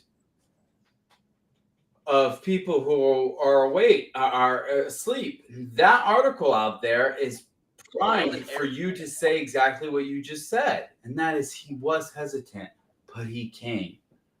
He came over to the right side, right? So it gets those people who are hesitant. You have to speak to all different audiences. You have to speak to the people who are like, 100%, I'll take the vaccine. I trust no matter what the pharmaceutical companies do. And you know what? I was hesitant to take it as well. This doesn't help. It's Aaron Rodgers calling to debate. Aaron Rodgers more reminds me of that. Debate Travis Kelce on the vax. Yeah, he called him Mr. Pfizer. Right, which I could see that. But listen, and that's going to make Travis Kelce have to digging his heels even more, 100%. But if you don't do it that way, if I literally Travis Kelce, I'll probably see him, dude. I meet every celebrity there is lately, okay? And he's not even a celebrity; he's just a football player. Like literally, he's just a football player who's dating. Football player is now a celebrity. Dude, he's just a football player. Like I was a football player, believe it or not. Like I know, all just human beings. We all. Right, that's my point. I agree. I will say Taylor Swift is hitting more the celebrity point than like anything else. She's hitting a different if you take Taylor Swift, you are suddenly credible. I don't care who you are. Yeah. So anyway, and I think I hope it works for. Listen, I hope he comes. Everybody's coming back around. Joe Rogan's coming back around. RFK Jr. is coming back around. Everybody's coming around. Watch, Bernie Sanders is coming around. There's going to be more people coming around the way the left is going so left. I don't think Travis Kelce agrees with everything on the left either. I don't think he's saved. I don't think he's anything like that, but I don't think he's a bad guy. I think he's arrogant. He's not my favorite guy. I don't think he's a bad guy either. Dude, I would love to have him as a tight end. When I played, to have a tough guy tight end like that who gets stuff done and go over the middle. Like I like Gronk better. Gronk is just more fun and more likable. Like he just seemed more of like as a tight end if you had to go. But I think he regrets having the vaccine. I think anybody who has it, and I don't care if they have an ego or not, if they're not, they say it. It's like the silent majority with Trump.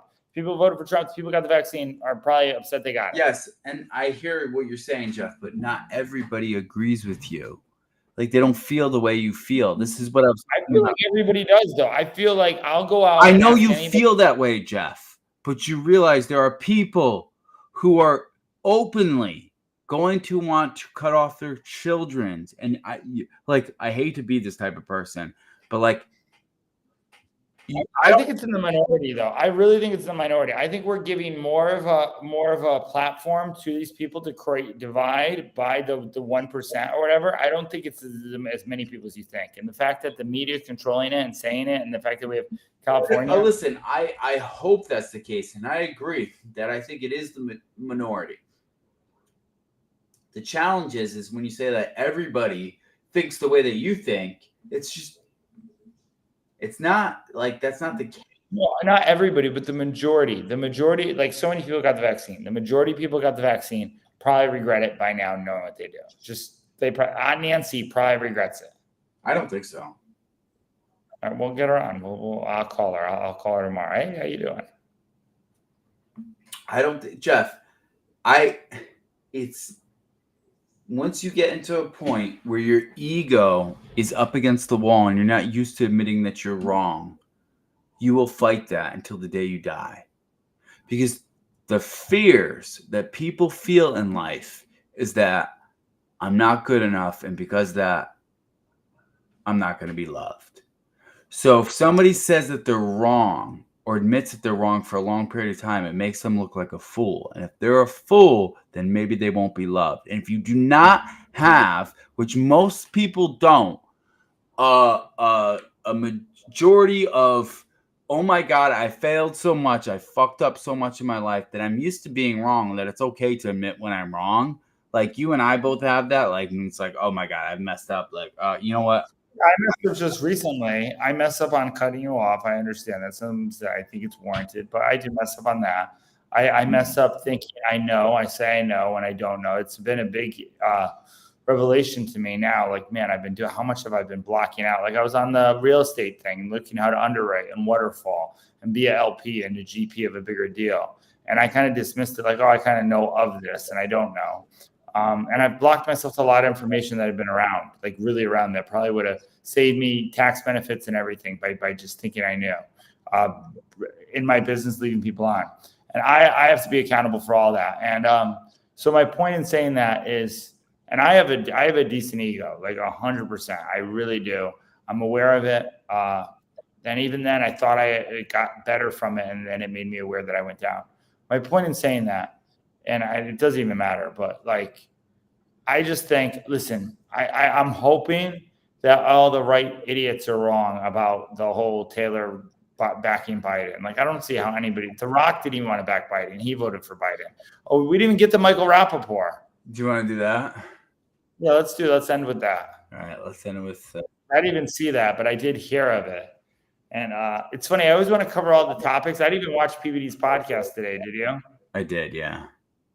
Dude, you got so much done. You got the ad done for your webinar. You got this. I feel like I'm behind, and I'm not even get to watch the PBD podcast or the Trump thing or the Putin thing. All right. I want to before the consulting call at 11. I want to watch some of the Putin interview. That's like I was talking about it with somebody that all the news is almost like guilty pleasure, you know? Yeah. Do you want me to find Michael Rappaport? If you got I it. remember Rappaport. I don't, but I remember him coming out and crying when Trump won. How it was the worst thing in the world, you know? Yeah, I like this guy. The first time I saw him was on Friends. I got it. Oh, that is the same guy? He played Phoebe's boyfriend, who was a cop. No way. Yeah. Oh my God. I thought it was him. I was like, he looks like him. 6 illegal aliens jumped a New York City cop, NYPD's finest. They jumped a New York City cop in Times Square and were arrested and released without bail. I know it's a city thing. I know it's a state thing. I know all that. I know all that. I know all that. Okay? Stay with me. Released without bail. Came out of the courtroom on some Tupac raising the middle finger with the Detroit Red Wings jersey. Let me tell you something. What the is the world coming to? If you could be from another country, beat up a cop in New York City, and walk out with no bail, what the is the world coming to? What the is the world coming to? I know Mayor Adams, you're from Brownsville, Brooklyn. I know this. Like, what the have I gotten myself into? Stay with me. On the same day that happens, Cadaver Joe Biden issues an executive order about 4 quote-unquote settlers in Judea, Samaria, a.k.a. the West Bank. Some troublemakers, 3 of the 4 have already been arrested. You issue an executive order about 4 troublemaking ups who've already been arrested in Judea, Samaria, while there's a war going on, while there's 100+ hostages still being held in Gaza. You're talking about that, but you got nothing to say about beating up cops in New York City, the greatest city on earth. Maybe it's not. Maybe my city is not the greatest city on earth anymore. If you could beat up cops, in the quote-unquote greatest city in the world and be released without bail, are we the greatest city on earth? Cadaver Joe Biden, we see you. We see you. Don't worry about those in Israel. BB got them. Israel will take care of them. Worry about cops getting beat up in Times Square and walking out with no bail like the Tupac Shakur. Worry about that shit. This is why voting for pig Donald Trump is still on the table. Don't dismiss that, by the way, if you don't like Donald Trump. A lot of people feel the way that he feels, and he hates Donald Trump. He calls him pig dick. Trump should run that as an ad. Trump would. Yeah, I mean, he might. He does like that type of marketing all the time. This is the thing when people say, "Oh, Biden, like he's doing a good job. The economy's okay." It's like that's the thing. Like when I said you and I, like if we do a debate, that's going to be the hard thing to defend. Like the fact that we have left our border open. Somebody else. We should get 10G Colin or somebody to. Do you remember when they asked Kamala, like, "Hey, are you gonna go to the border? It's a mess. It's being open right now." And she went, the border. I've been to the border. I've been to the border. There's a border. You know, I've been to the border. The border. I've been to the border. I will be the border. We'll go to the border. And like that's like. I'm paraphrasing. That's pretty much what she said. Yeah, I remember that. And that was like 3 years ago, right in the beginning. And they just let everybody come in. Come on in. Because they're trying to get votes for Trump, for Biden. Take the conspiracy theory of that out Not of a the way. conspiracy theory at all. That's actually what's going The on. reason why I'm saying that is because there are people who are going to categorize that as a conspiracy theory, right? So I'm saying that for Trump loses, and it goes to Biden Trump, and he loses by 12 million votes. It's 12 million illegal immigrants that we allowed vote that came in. And if I was a legal immigrant and I came in here and I came from a different country, whether it was a thug or me, there's probably some very good people who've come in over like that, want the American dream and came through. Like, I don't blame them at all. There's good principles. There were good principles in America that make this country, right? And now what we're doing is we're releasing the border bill, which is called the border bill, but it's not the border bill because only 20 billion goes to the border, and half of it, 60 billion goes to Ukraine. We're calling it the border bill, but 60 billion goes to Ukraine, and the rest of it goes to split between Israel and Palestine. Like they're sending it between it. Yeah, So that means, by the way, we're taking more of our resources and giving it to other countries and then calling it as something that is for our country. And by the way, for everybody who loves Biden, thinks Biden's great, this guy is not, he's saying, I can't do anything because I can't get this bill passed. When federally, you are able to do things, including closing the border federally and not just like on a state level. So he is not taking his permission into account, and he's blaming it on other people, or his administration is. And what's happening is now he's saying, okay, and now the conservatives are even getting worse on this because now they don't want to pass it, and they shouldn't. Nobody should want to pass this border bill. This border bill sucks. This border bill is not for U.S., right? So go throw it out, write something else that's completely different if you even look into the details.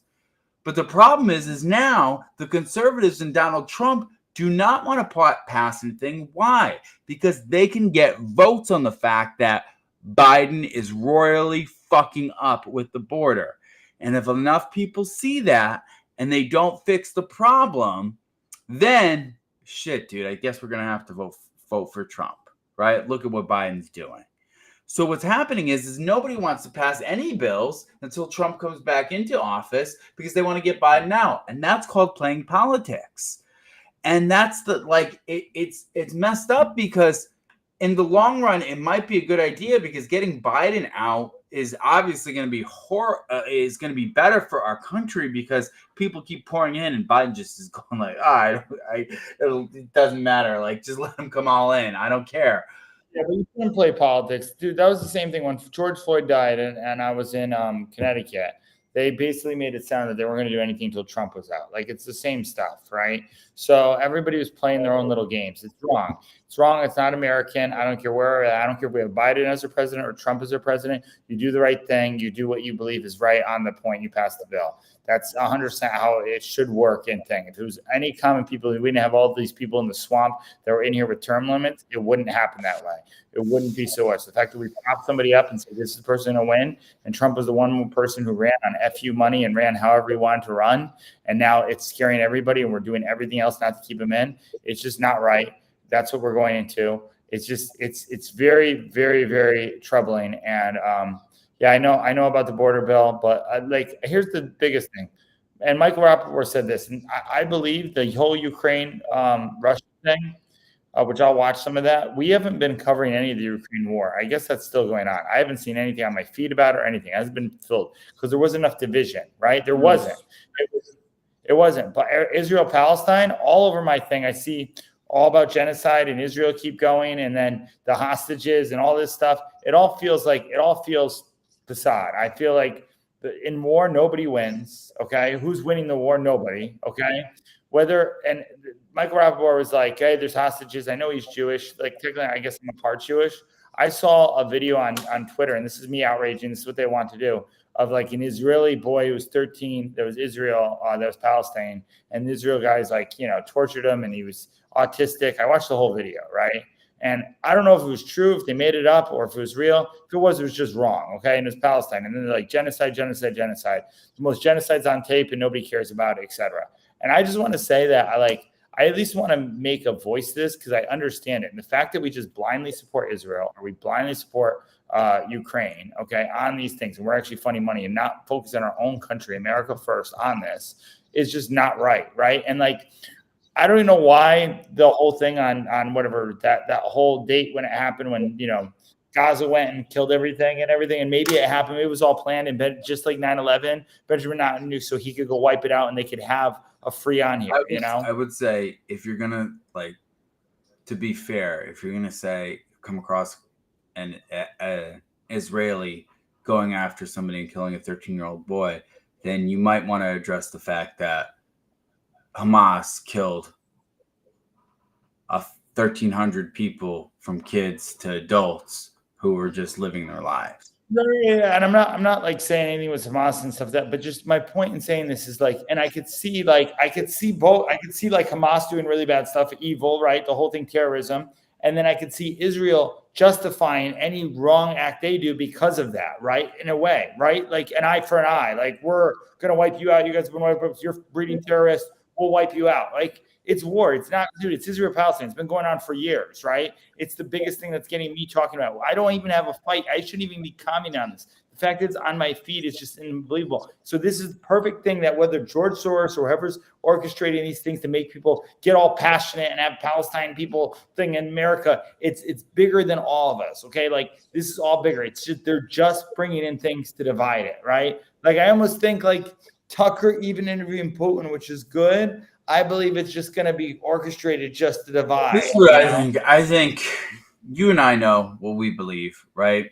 That the real enemy is Satan. And Satan will use his influence to use any particular thing, to use that as division. So whether it's Hamas killing people and then Israel coming back and killing people tenfold, he's going to use that as division. He's going to whisper in people's ears. He's going to whisper in the Muslims' ears, the Israelis' ears, of like genocide on both sides, right? And then they'll fight, and they'll fight even more. Because if you have people divided and people angry and they're using their emotions against themselves, they're not going to be critically thinking, and they're going to be disrespecting God, and they're not even going to be thinking about God. If you get people self-centered, if you get people thinking about me, which makes me think that Trump could be the Antichrist. I could see Trump getting elected. Okay, let's say they don't. Let's say we get to the thing. Let's say the Israel thing gets elected. And I can see him. I mean this. Like, and I think everybody can see this. Calling up Putin, peace, ending the war there, setting something, ending it, and Israel. I would agree with that. Like, he has the characteristics, but this is why I strongly do not think that's the case. The Antichrist is loved. And there's a lot of people who hate Trump. No, I get that. I get that. But like, here's right. The Antichrist gets assassinated and comes back. So here's the thing. This is my theory. Trump does all that stuff. He gets in, then he gets assassinated, and then Satan takes over his body, and then everybody loves him. Could be possible. Who knows? I don't know. I think that's it. Says even the very elect will be deceived. Even the very elect will be deceived. I knew, I didn't think we'd get this close, but I knew I just didn't want to, like, even Vivek, I used to say even myself, right? I don't want to discount anybody from I agree. You should never discount anybody. Like, it could be Trump, it could be Biden. I think Biden would be the easiest person for Satan to take over. It's because there's nobody in there, right? So you can just sneak in. There's no ego in there. Listen, I think it's a very important thing for us to be self-reflective of who we are, what we believe, and is it the right thing, and why do we believe the things that we believe? Why do we not like Trump, or why do we not like Biden? And just figure that out. Get to the center of that. Because I'm going to go back to the thing that I said at the beginning. Killer Mike said a cool thing. Vote the policy, not the person. Because we have become too enamored with our own egos of why we don't like Trump or why we don't like Biden. And it's all just based on our own egos of what our belief systems are. And I think the right is starting to get way out of hand. And I think the left's been out of hand for a long time. But it's getting to the point where it's like, how do we make America not great again, but how do we make America to the point where we're sane again. I don't care about being great. Right now, I just want to get our sanity back. Then let's become great. I like the idea of before in 10 months, me taking, if Biden's still in Biden's policies, you taking Trump and vice versa. Because I'm challenged to actually look, and anybody who's Biden's or Spiel, I'll talk to them. What are they good? And I'll actually write it down. Because like, I don't believe with executive orders that like any president can do. They do them for a reason. And whether it's their own employee murder for the better reason, I want to believe and I want to look that even Biden, even with maybe he's not a puppet, maybe that he's done some good things, right? I don't see them totally because I don't look for them. But maybe if I look for them, then I can show a few things that he's done well, you know? I believe Biden and, well, I just hate to say this, but Biden's not there. He's not making decisions. His administration, they're making decisions based on what they value to believe is right. And I don't think, I hope not, that. No, that's proven. He said they don't want me to say this. Like he's on tape saying that. Right? I mean, I think we all. It's got to be Obama. Like, because here's the thing. The one thing I don't like is we all talk about like term limits, and everybody's like, well, Trump should have Vivek because then he'll have Vivek for 8 years and we'll have 8 years. It never happens that way. When's the last time a vice president came in after a president? Right. Like, I mean, Biden definitely came in, but Trump came in between that, right? After thing. But like, I think Biden was the only one, right? Has there been a vice president? There's been, yeah, but it's been like back in the 50s. But my point is, everybody always says that, like, oh, let's have Obama. 8 years. We'll get 12 years. And it's like, right. And by the way, I think it's good that we switch. I do think, or you'll get one too much to one way, I don't know. All I know is running a business and turning around a $1 million business, a couple $1 million business took a little while. Took me 8 months, a year to turn it around. The country is way bigger than that. So to give somebody 4 years and say, turn this whole ship around, that's like a big ship. It takes a while to turn around. Yeah, and we've only made it worse. Putin said it, 33 trillion, we're in grave danger, 33 trillion in debt. America just depriving Russia of the US dollar. We're just draining the dollar right now with stuff that we're limiting. People can use it. This is the last thing I'll say. Other countries, Russia, China, they've laughed at us probably for the past 10 years. But I would say this, they probably laughed a little bit less with Trump because Trump got a little bit of crazy leadership in him. Made him scared. With Biden, they're not scared. It's funny because the media acted like we were laughing stock with Trump. Remember, they kept like trying to play that narrative. And if anything, the last thing I remember is Trump shaking every hand of every leader and everybody meeting with him. It was really laughing stock. I don't think they would have met with him anyway. And honestly, Trump's a character. I think everybody wanted to meet Trump like Kim Jong-un because he's a character. He's a celebrity. Trump's the celebrity who won, right? So there was he had a little bit of that thing. And then he's like, no, we're going to do this. Like, okay, yeah. Like even I think Putin, I know Putin for a fact respects Trump, right? If Trump came in, he would respect him. And Trump would be like, hey, man, we messed up. I'm sorry. This whole thing is and the fact that Trump said at one point, really upset, like, I can't even be friends with him because the media is making it so worse. You remember him saying that? I don't. He basically said, and now I can't even, because they're making this whole collusion stuff. I can't even, it's making it worse to even be allies with them, which is actually ingenious. Like the left or the other side is ingeniously evil because if they want to do anything, and his point was like, I can't even be cool with them because you guys are just going to say there's collusion, which there's not. By the way, the left strategy is bar none, like the best. Like it really is. Like they're diabolical about how they go in. Like all these lawsuits against Trump, like this is just they're throwing whatever it sticks to the wall. But more of this is more of like to try and get him like to pepper his his name like he's bad. Although it might be backfiring because it seems that people are starting to like Trump more than they're not.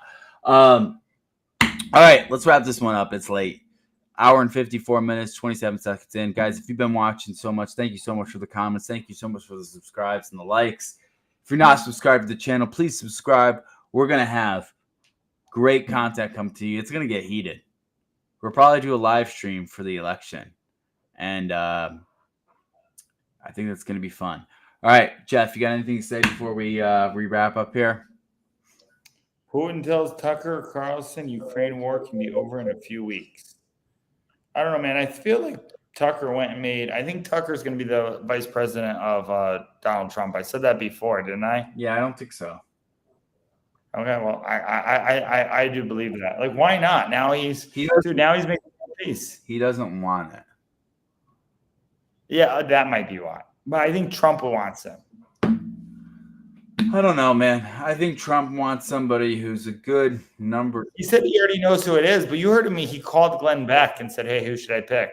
I don't think he should pick Vivek. I like Vivek, but I just see them too much alphas where they kind of like. Vivek's smart though. He would know how to. He would know how to go thing, but I could just listen. I could see in like 3 years him calling Vivek an idiot and it just blowing up. Like, but I can see that. Trump's MO. If you go against him at all, you're an idiot. Which is what you said anyway. Arrogant people get a result, but leave a whirlwind of danger. And that's exactly what whirlwind of trouble. And that's exactly what Trump did. Even when his first year, he picked his all. Did you see the girl? It was a Trump interview. And she said, "You picked the wrong cabinet." And he admitted, I was shocked. He admitted he was wrong. She's like, "You picked the wrong people." It was my first time. I didn't know. I know now. Like that. Like he actually admitted to picking the wrong people. I was actually like shocked, you know? Yeah, he certainly did. He picked a bunch of people who fluffed him up, and he thought they were all his friends, and they all stabbed him in the back. So, and he said it was Washington. I didn't know who to pick. I didn't know what to do. Like, was his defense, and he was right. And like, I don't know, dude. It's cool. It's good to have outsiders in, but it made me think Trump's not even that much of an outsider anymore, you know, because you get so indoctrinated by CNN. So, but we'll see. All right. This has been 2 hours. This is a long episode. This is like a Joe Rogan episode. I have a consulting call in an hour, so I've got sleep in like 5 minutes. So I know. Have a great night, guys. We love you all. Be great.